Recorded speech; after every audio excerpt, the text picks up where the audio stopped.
बारिश हो या ठंड, जब तक हमारी मांगे पूरी नहीं हो जाती हमारा प्रदर्शन जारी रहेगा। इसको देखते हुए मंत्रेश्वर खंडे ने आंगनवाड़ी कार्यकर्ताओं का आह्वान स्वीकार किया।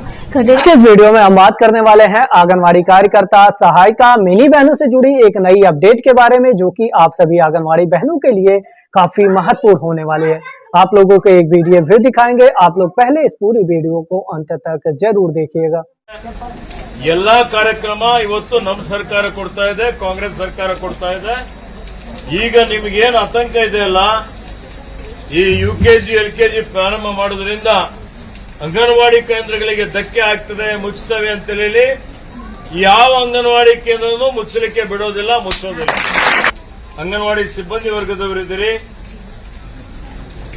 ಶಿಕ್ಷಕರಿದ್ದೀರಿ, ನಿಮ್ಗೆ ಯಾರಿಗೂ ಯಾವ ಹುದ್ದೆಗೂ ತೊಂದರೆ ಆಗೋದಿಲ್ಲ, ಒಬ್ಬರಿಗೂ ತೊಂದರೆ ಆಗೋದಿಲ್ಲ, ನಿಮ್ ತಲೆಯಲ್ಲಿ ಇರಲಿ।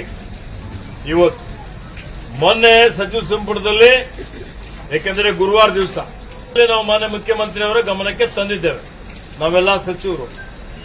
ಇವತ್ತು ಮೊನ್ನೆ ನಡೆದಂತ ಲೋಕಸಭೆ ಚುನಾವಣೆಯಲ್ಲೂ ನೀವೆಲ್ಲ ನಮಗೆ ಬೆಂಬಲ ಕೊಟ್ಟಿದ್ದೀರಿ, ಸಹಕಾರ ಮಾಡಿದ್ದೀರಿ, ನಮ್ಮ ಎಂಪಿಗೆ ಗೆಲ್ಲಿಸಿಕೊಟ್ಟಿದ್ದೀರಿ। ಇವತ್ತು ಇವೆಲ್ಲ ವಿಷಯಗಳಿದ್ದಾವೆ, ಆಡಳಿತಾತ್ಮಕ ದೃಷ್ಟಿಯಿಂದನೂ ಮಕ್ಕಳ ಹಿತದೃಷ್ಟಿಯಿಂದನೂ ಇವತ್ತು 0 to 3 ಇರಬಹುದು, 3 ರಿಂದ 6 ವರ್ಷದ ಮಕ್ಕಳು ಇರಬಹುದು, ಅವರೆಲ್ಲರಿಗೆ ಅಂಗನವಾಡಿ ಕೇಂದ್ರದಲ್ಲೇ ಬೆಳೆಯುವಂತ ರೀತಿಯಲ್ಲಿ ಹೌದು ಶಿಕ್ಷಣ ಇಲಾಖೆ ವತಿಯಿಂದ ಒಂದು ವಿನೂತನವಾದ ಯುಕೆಜಿ ಎಲ್ಕೆಜಿ ಯಾಕೆ ಪ್ರಾರಂಭ ಮಾಡಬೇಕು ಅಂತ ಅವರು ಆಲೋಚನೆ ಮಾಡಿದ್ದಾರೆ ಅಂತ ಹೇಳಿದ್ರೆ, ಅದರಲ್ಲಿ ವಿಶೇಷವಾಗಿ ಇವತ್ತು ಬಡವರ ಮಕ್ಕಳು ಮೇಲೆ ಹೊರೆ ಆಗಬಾರದು ಅನ್ನುವಂತ ಒಂದು ಆಲೋಚನೆ ಇಟ್ಕೊಂಡು ಸರ್ಕಾರ ಇವತ್ತು ಅದಕ್ಕೆ ಅನುಮೋದನೆ ಕೊಟ್ಟಿದೆ।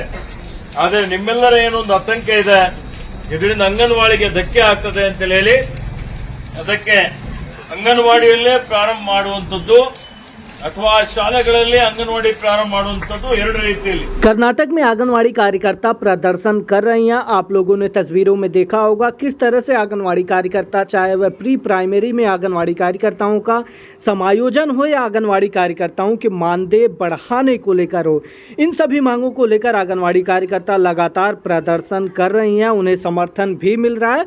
आने वाले समय में इसका लाभ आंगनवाड़ी कार्यकर्ताओं को जरूर मिलेगा। आप इस वीडियो को किस राज्य से देख रहे हैं कमेंट करके जरूर बताएं, ताकि आपके राज्य की जानकारी इस चैनल के माध्यम से आप तक पहुंचाई जा सके।